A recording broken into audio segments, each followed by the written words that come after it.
Every single day in the Catalina Foothills neighborhood of Tucson, Arizona, dozens of people move through streets that residents call home. They arrive before the sun is fully up. They park their trucks on corners and along curbs.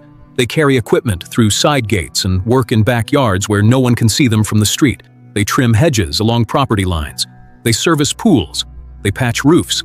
They pour concrete on foundations of homes still under construction. They walk slowly and deliberately through the same quiet streets, day after day, week after week. And nobody asks them who they are.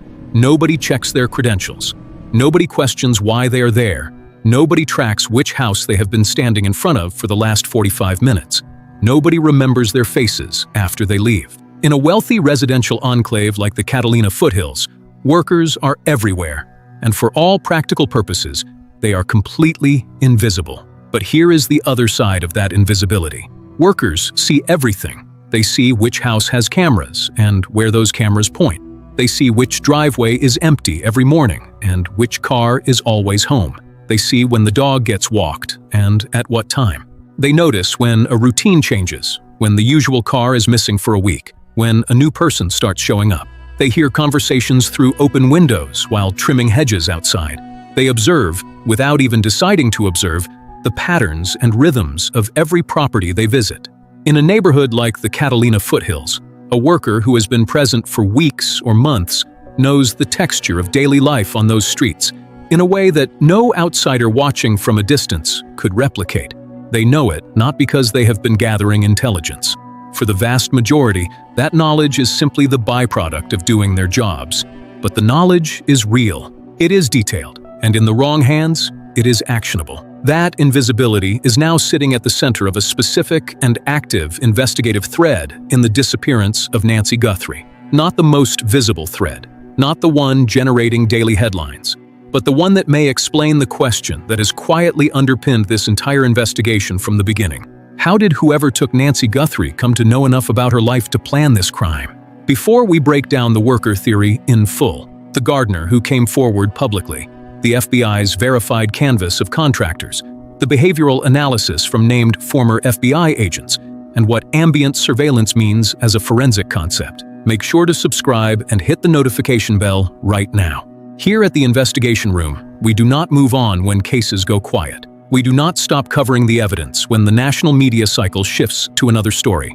We stay. We examine every verified angle until the picture is complete. New in-depth investigative documentaries every single week. If you have been following this case, hit the like button now and tell me in the comments. Do you believe the key to this investigation lies in who had regular, legitimate access to the Catalina Foothills neighborhood in January and February 2026? Do you think the investigative canvas of service workers happened quickly enough? Leave your analysis below. Now let's follow the evidence where it actually leads. Before we examine the investigative theory at the center of this episode, we need to understand the person at the center of this case, because the details of Nancy Guthrie's life are not incidental background. They are forensically relevant to understanding how the planning of this crime was possible. Nancy Guthrie, née Long, was 84 years old on the night she disappeared. She was a widow since 1988, when her husband, Charles, passed away. She had 3 children and lived alone in the same home in the Catalina Foothills neighborhood of Tucson, Arizona, for more than 50 years. The neighborhood sits west of North Campbell Avenue and south of East Skyline Drive, a quiet, affluent residential enclave at the base of the Santa Catalina Mountains.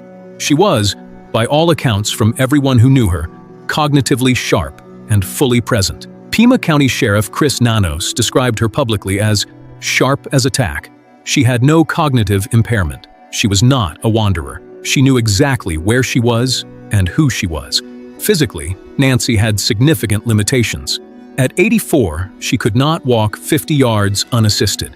She depended on daily medication she could not miss. She had a Medtronic pacemaker implanted to regulate her heart. She wore hearing aids, and when she removed them at night, she was completely deaf to the world. Her daughter, Savannah Guthrie, is co-anchor of NBC's Today Show, one of the most recognized faces in American morning television. Her other daughter, Annie Guthrie, lives nearby in Tucson. Her son-in-law, Tommaso Chiabra, drove her home on the evening of January 31st, 2026, after dinner at Annie's house. He watched the garage door close. He drove away. And here is the detail that is forensically significant for the theory we are examining today. According to people who knew Nancy and the neighborhood, her world had grown somewhat smaller over time as her health placed limits on how much she moved through it. She attended church services online, streaming from a congregation in New York rather than attending locally. She waved at neighbors from her front door. She had a neighborhood walking group years ago, before her health made it difficult. She sent Christmas cards to people on her street. What this means for this investigation is specific. If Nancy's daily life was relatively contained, if she was not frequently visible in her front yard, not regularly moving through the community in ways that made her patterns observable to a wide range of people, then the number of individuals who had enough access to her routines to plan what happened to her on February 1st is actually quite limited. Within that limited universe of people with that kind of access, one category had been dramatically underexplored until recently, a category that the FBI has now verifiably begun to examine with specific and targeted questions. The workers who moved through her neighborhood every week in plain sight, looking exactly like people who belonged there. On March 13, 2026, a man who works as a gardener in the Catalina Foothills neighborhood near Nancy Guthrie's home came forward publicly. He spoke on camera to a citizen journalist who has maintained a regular presence outside the Guthrie home since early in the investigation. His statement was subsequently reported and independently verified by the Mirror US and the Irish Star, two established news publications who confirmed his account. The gardener's name has not been publicly disclosed. What he said was simple, direct, and in the context of where this investigation stood after 47 days, genuinely significant. He said that, as of March 13th, more than 6 weeks after Nancy Guthrie disappeared, no one from law enforcement had ever spoken to him. Not a detective, not an FBI agent, not an investigator of any kind. He said he found that surprising. He also said something else. He said it had been somewhere between 8 months and a year since he had last physically seen Nancy Guthrie herself. He described the exchange as brief and friendly, catching her in the morning, exchanging a quick greeting, and then nothing. A year of working regularly in the neighborhood where she lived without laying eyes on her. Think about what both of those statements mean together. A man who regularly works in the Catalina Foothills, who knows the neighborhood, who knows its residents, who knows which properties have which routines, had not been contacted by law enforcement 6 weeks into one of the largest missing persons investigations in recent Arizona history. And the last time he had personally seen Nancy Guthrie was close to a year before her disappearance. The first fact raises questions about the scope of the early investigative canvas. The second raises questions that go directly to the heart of how this crime was planned. If a worker who regularly operates in Nancy's neighborhood had not physically seen her for close to a year, then who else had?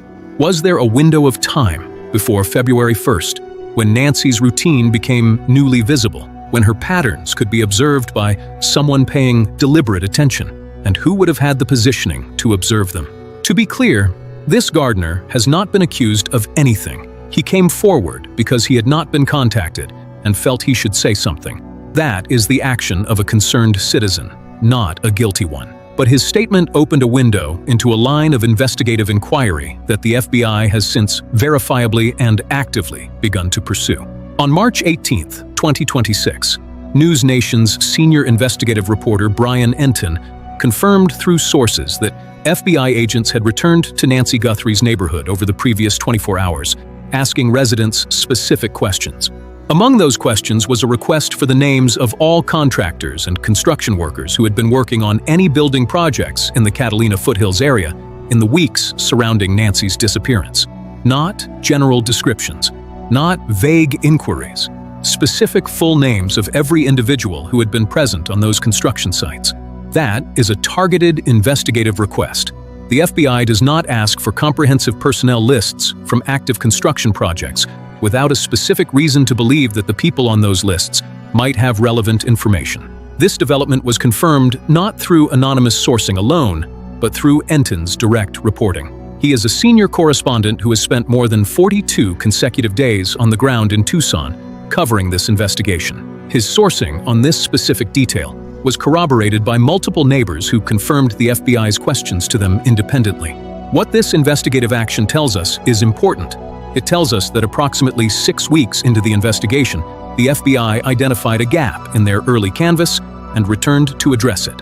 Not with general questions about suspicious activity, but with a specifically targeted inquiry about a specific category of people, those with legitimate access to those streets during a specific window of time.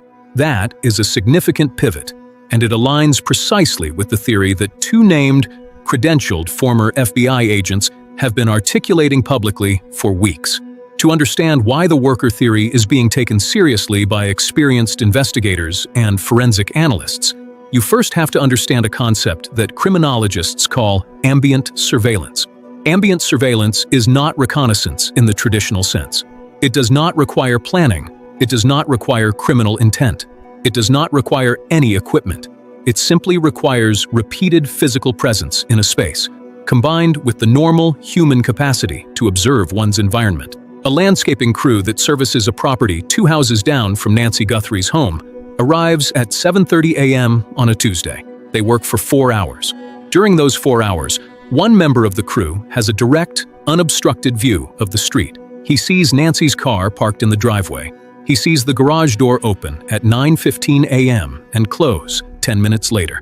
He sees a delivery driver leave a package at the front door and ring the bell without an answer. He notes, without consciously deciding to note it, that the woman who lives at that address is home in the morning and leaves mid-morning on Tuesdays. That is not intelligence gathering. That is just being present with functional eyes. The crew finishes, packs up, and moves to the next property. Nobody documents what was observed. Nobody files a report. The information exists only in one person's memory. But if that same person returns the following Tuesday, and the Tuesday after that, and the one after that, and if they are also present on some Saturdays when residential neighborhoods are quieter but patterns are still observable, the cumulative picture that builds up over weeks is detailed, specific, and actionable in ways that no amount of passive internet research could replicate. They know when the house is occupied and when it is empty. They know when the car leaves in the morning and when it returns in the evening. They know whether there is a dog. They know which direction the security cameras point. They know which properties have active lighting and which don't. They know the sightlines from the street, which angles offer cover, and which expose you to neighboring windows. None of this requires a criminal mind. None of it requires planning. It simply accumulates over time in anyone who is regularly present and paying normal human attention. In a targeted crime that required specific knowledge of Nancy Guthrie's patterns, knowledge of when she was home, when she was alone, when the neighborhood was quiet enough to act, ambient surveillance represents one of the most plausible explanations for how that knowledge was obtained without any direct personal contact with Nancy herself. The worker theory is not the product of armchair speculation. It is articulated by named, credentialed former FBI agents speaking publicly and on record. That distinction matters, and it is worth examining what each expert said precisely. Retired FBI Special Agent Steve Moore, who has decades of experience investigating violent crimes and who has appeared repeatedly on News Nation's Brian Entin Investigates series to analyze this case, addressed the worker framework directly. He was not speaking about any specific individual. He was speaking about a behavioral template, a known pattern in cases involving targeted crimes against residents of wealthy residential neighborhoods. Moore used specific language. I am not casting aspersions on contractors, but there are people who come into neighborhoods specifically to case places who masquerade as contractors. He elaborated on why a worker in a residential neighborhood has exactly the kind of intelligence required to plan a targeted crime. A construction crew working on a nearby property has a direct line of sight to the target street. They see which cars come and go at what times. They observe when lights turn on and off, when a car leaves in the morning and returns at night, when family visits happen, when the house is quiet. A parked work truck on a corner has zero suspicious profile. Nobody calls the police about a work truck. Nobody checks credentials on a construction crew in a neighborhood where construction is active on multiple properties simultaneously. That cover, Moore explained, is legitimate, invisible, and zero suspicion. In a crime that required weeks of surveillance, careful timing, and precise planning, that kind of cover is not incidental. It is essential. Former FBI Special Agent Jennifer Coffindaffer, who spent 25 years investigating kidnappings and violent crimes and who has been one of the most analytically substantive voices examining this case publicly, has articulated the framework from a different angle. She calls it the insider knowledge framework. Coffindaffer has stated directly, "My number one theory is that people with some tangential connection to the household exposed insider knowledge to criminals.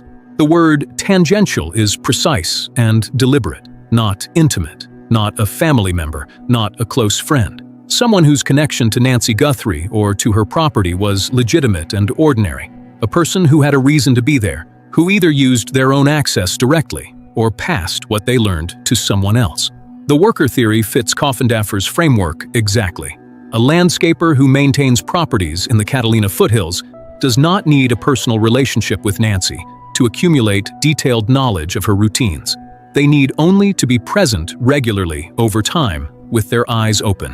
Both Moore and Coffindaffer reached parallel conclusions through different analytical frameworks. The convergence of their independent assessments around the same category of person, a worker with legitimate ambient access to the neighborhood, is not coincidence. It reflects a pattern that experienced investigators recognize from prior cases. What those thumbnails showed, according to sources briefed on the investigation: family members visiting the property in the weeks before Nancy disappeared, landscapers, pool workers, people with legitimate reasons to be on or near the property. People whose presence, viewed in isolation, appears completely ordinary and unremarkable. Investigators reviewed those images and concluded that nothing in them looked suspicious. That conclusion was accurate, but it was also incomplete, and the incompleteness is the critical investigative point. Nancy's property cameras were pointed inward at the property itself, at the pool area, the backyard, the side yard. They captured people who came onto the property, or who had a specific reason to be at Nancy's home.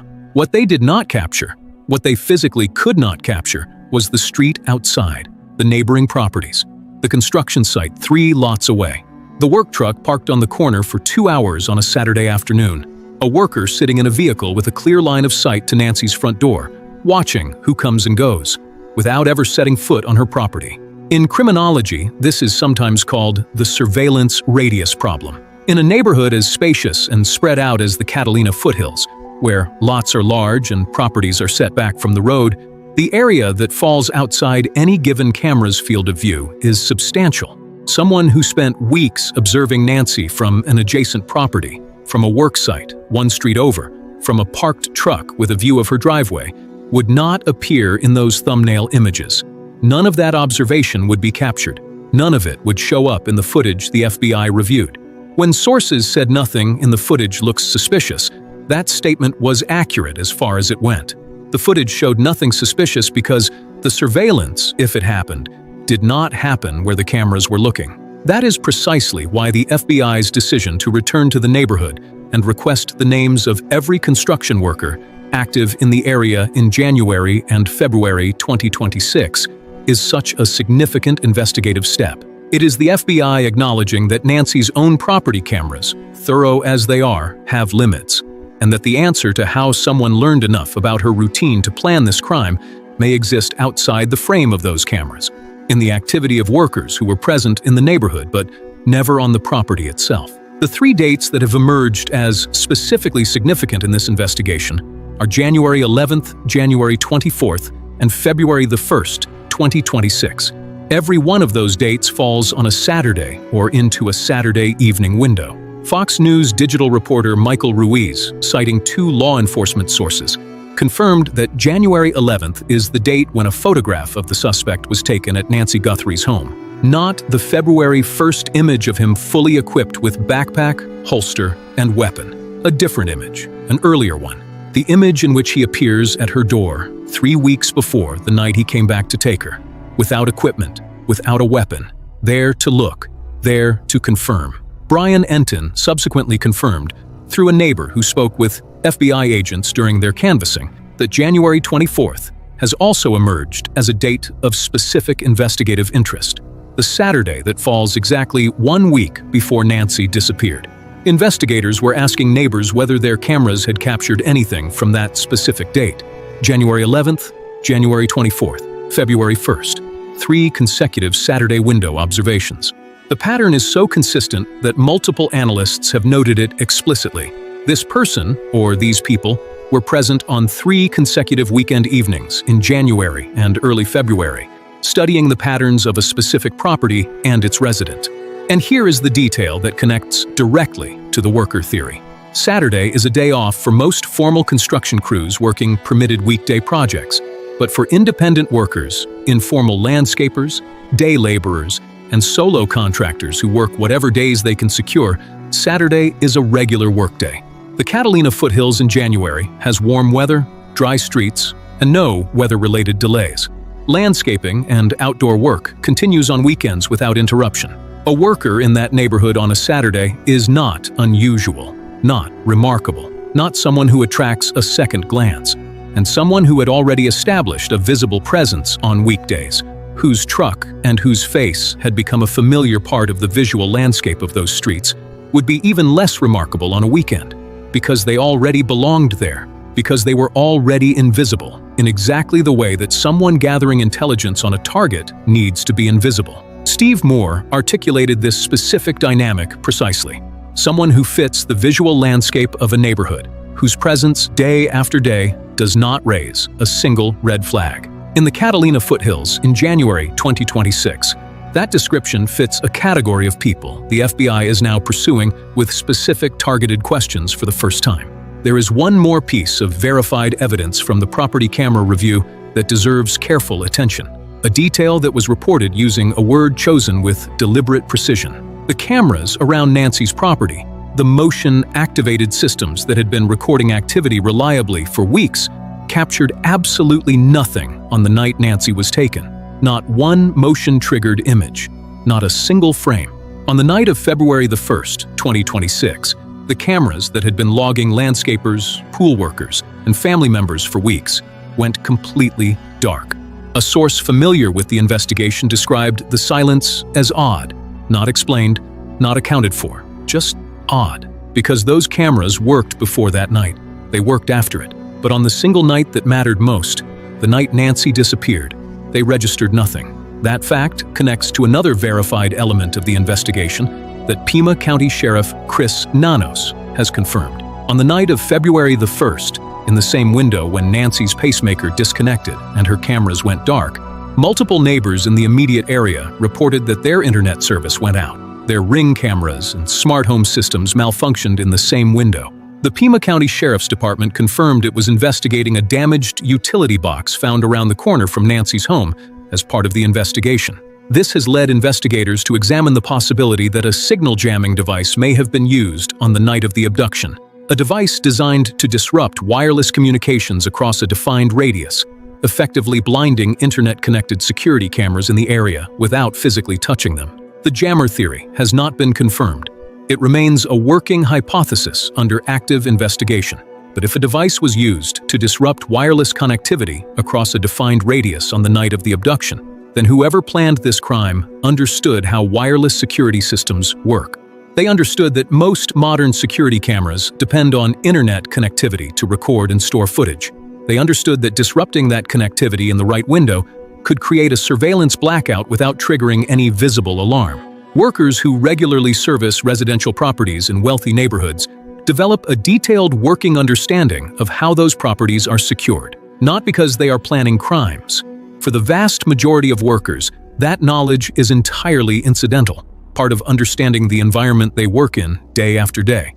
But over weeks and months of regular presence, a worker learns things. They see which properties have cameras.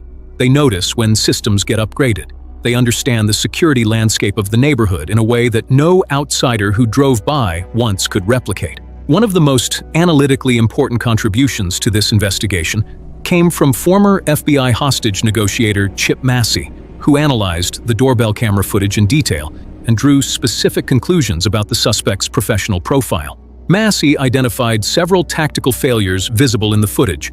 The weapon was holstered at the front of the waist, a position that hostage negotiators and tactical operators recognize as indefensible. Thick gloves were worn that would be incompatible with effective firearm operation if the situation required it. And the attempt to disguise his gait, visible in the footage, had a performed theatrical quality. The movement of someone who had thought about concealing their walk rather than someone who had been trained in movement concealment. These are not the movements of a trained operative. They are the movements of someone who had a plan and had equipment, but lacked the professional execution skills to implement either with precision. Massey also identified something more significant. He noted that the suspects were inside Nancy's home for approximately 41 minutes, the window between the camera going dark at 1:47 a.m. and the pacemaker disconnecting at 2:28 a.m. He called that time frame definitively not the signature of a professional operation. Professional kidnapping teams work on a principle of absolute speed. Get in, establish control, extract, leave. Most professional operations of this kind are completed in under 10 minutes, some in under 5. 41 minutes means something went wrong. 41 minutes means a situation inside that house was not unfolding the way the suspects anticipated. The blood evidence tells us what went wrong. Former FBI Special Agent Maureen O'Connell analyzed the blood pattern at Nancy's front porch and reached a specific expert conclusion. She said she believed Nancy was carried out, that the pattern of blood drops was consistent with someone being transported by two people, with Nancy's head tilting in a way that brought blood into contact with the porch surface.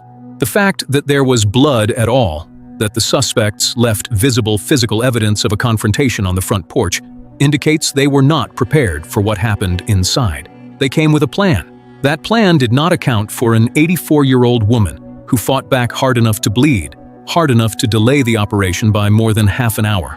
And here is the forensic insight that connects directly to the worker theory. That is not the behavior of someone who knew Nancy personally.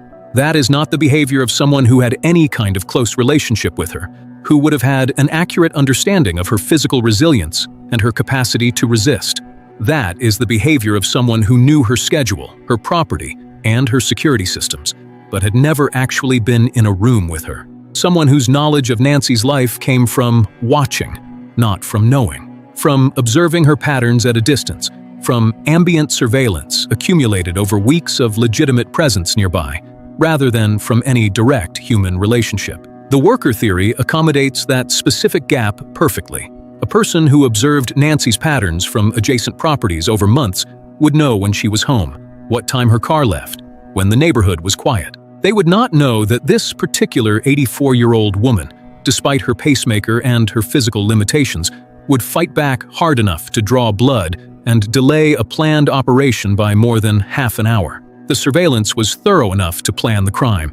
It was not intimate enough to predict the person. The Catalina Foothills and the greater Tucson area have a significant informal labor market. Day laborers who gather at specific staging areas in the early morning and are picked up for jobs by contractors and homeowners who pay in cash.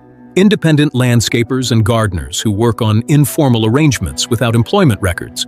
Workers who move between crews who do not have fixed employers, who for a range of entirely understandable reasons are not going to voluntarily approach federal investigators to offer information.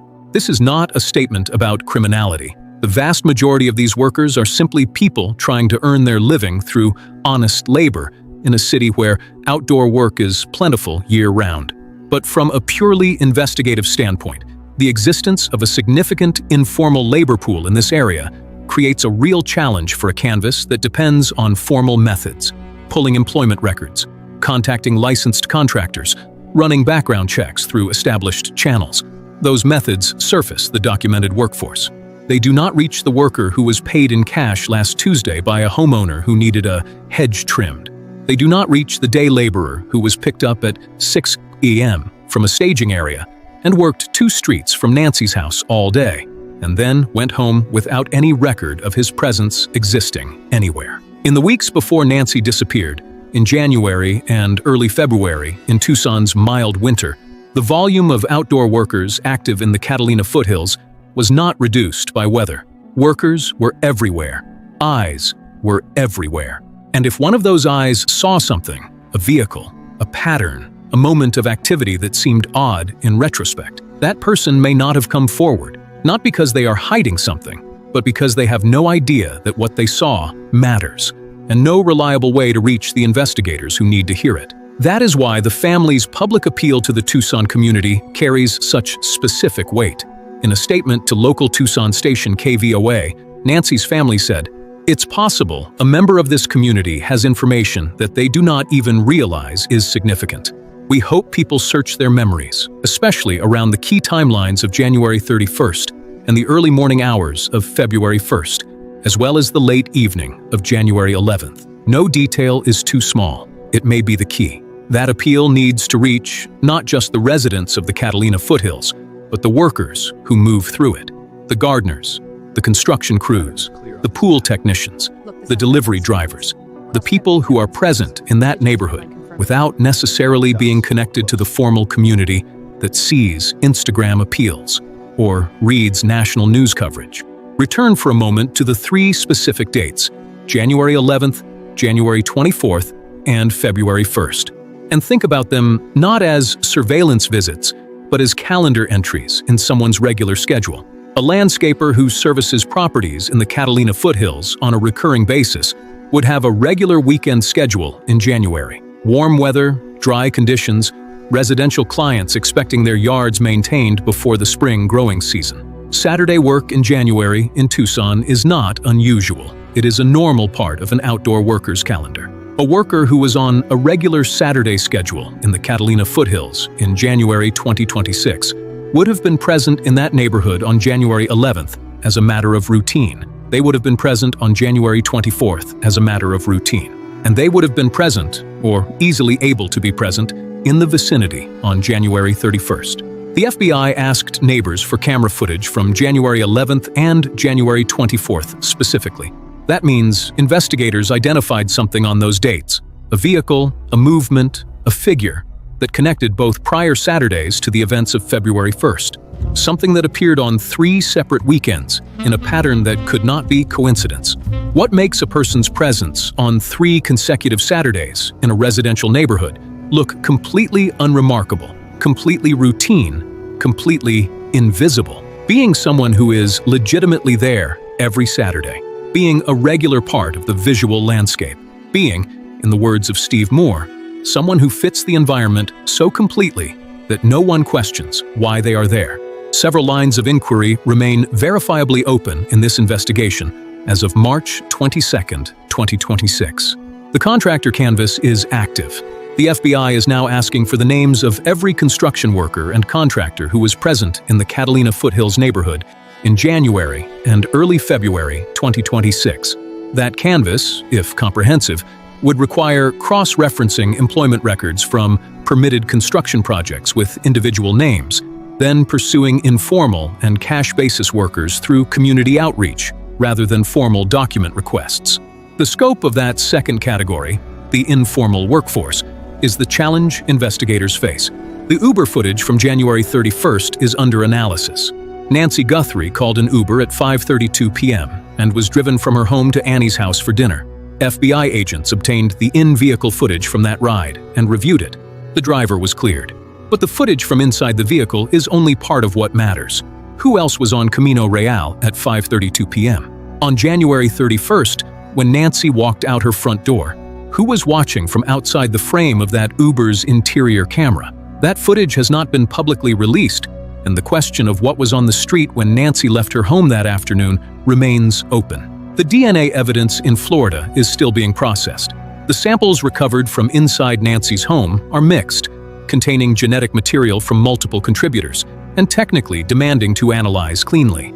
Sheriff Nanos has confirmed that genetic genealogy, the same technique that identified the Golden State Killer, is being explored. That process takes time, weeks, possibly months, but it has solved cases where all other methods failed. The back entry remains significant. Former FBI Special Agent Jennifer Coffindaffer drew a specific conclusion from a specific investigative action. She noted that investigators changed the locks on the back of Nancy's house after processing the scene, a detail that strongly suggests entry was made through a rear access point rather than the front door. If entry was made through the back, the question becomes not just who had access to that entry point, but who knew it existed, where it was located, and how it could be approached without being captured by the cameras at the front of the property. Someone who had serviced the backyard, the pool, the landscaping, the perimeter maintenance, would know that back entry point intimately, would know where the cameras pointed, would know the path from the rear of the property to the street, and exactly what the sightlines from neighboring homes allowed. The DNA is in a laboratory in Florida. The pacemaker is still transmitting its Bluetooth signal with between 6 and 7 years of battery remaining. The signal sniffer technology continues to scan for that signal in the search area around Tucson. No suspect has been publicly identified. No arrest has been made. But the investigative posture has shifted. 6 weeks into this investigation, the FBI returned to the Catalina Foothills with a targeted request for names. Not general inquiries about suspicious activity. Names. Specific individuals who had legitimate access to those streets during a specific window of time. That is a meaningful investigative development, and it aligns with what named, credentialed former FBI agents have been saying publicly for weeks. The person who planned this crime needed cover to conduct surveillance. In the Catalina Foothills neighborhood in January and February 2026, the most effective available cover was the same cover that has always been most effective in wealthy residential neighborhoods. Looking like someone who belongs there. Moving like someone who belongs there. Being present repeatedly in ways that generate zero suspicion. Watching from a position that no one monitors, photographs, or questions. The workers who move through neighborhoods like the Catalina Foothills are not suspects. They are, overwhelmingly, people going about their honest daily work. But among the dozens of individuals who moved through those streets in January 2026, someone may have seen something. A vehicle that appeared more than once on the same corner. A person who seemed to be observing rather than working. A face that didn't quite fit the crew it claimed to belong to. Something that seemed minor at the time, but that now, knowing what happened to Nancy Guthrie, might mean something entirely different. That person, the one who noticed something and didn't know it mattered, may be the piece this investigation needs. Nancy Guthrie was 84 years old when she was taken from her home. She had lived in that neighborhood for 50 years. She waved at her neighbors. She exchanged a brief hello with her gardener one morning. "Hi, Miss Guthrie, how are you?" And then he didn't see her again for close to a year. Someone else saw her more recently than that. Someone whose presence in that neighborhood looked ordinary and unremarkable. Someone who had a reason to be there on 3 consecutive Saturdays, watching the patterns of a specific house and a specific routine. The FBI is now asking who that was. They are asking for names, for records, for the roster of every person who had legitimate access to those streets in January and February 2026. One of those names may be the answer. If you worked in the Catalina Foothills neighborhood in January or early February 2026, if you are a landscaper, a construction worker, a pool technician, a delivery driver, anyone who had a regular presence on those streets, please contact the FBI. Not because you are a suspect, not because you have done anything wrong, but because you may have seen something that you did not know was significant. A vehicle you noticed more than once. A person who seemed to be watching rather than working. Something that seemed ordinary at the time, but that now, knowing what happened to Nancy Guthrie, might mean something different. That call could change everything. Contact the FBI at 1-800-CALL-FBI. Tips are completely anonymous. Submit information online at tips.fbi.gov. The reward is $1.2 million, and an 84-year-old woman has been missing for 50 days. Whoever was watching those streets in January knows that investigators are now asking who was there. The FBI is asking for names, and in the end, no cover holds forever. Not when people start looking carefully at who was present and why. Which part of this investigative angle do you find most significant? Do you believe the key to this case lies in who had legitimate access to the Catalina Foothills in the weeks before February 1st? And do you think the investigative canvass of service workers happened quickly enough? Leave your analysis in the comments below. Discuss respectfully. This is a real woman and a real family. If you believe cases like this deserve sustained, forensically grounded coverage that does not stop when the news cycle moves on, subscribe to The Investigation Room. Hit the notification bell. New documentary every week. We stay on these cases until answers are found. This investigation was presented with respect for Nancy Guthrie and her family. Our goal is to examine the evidence and search for truth, not to sensationalize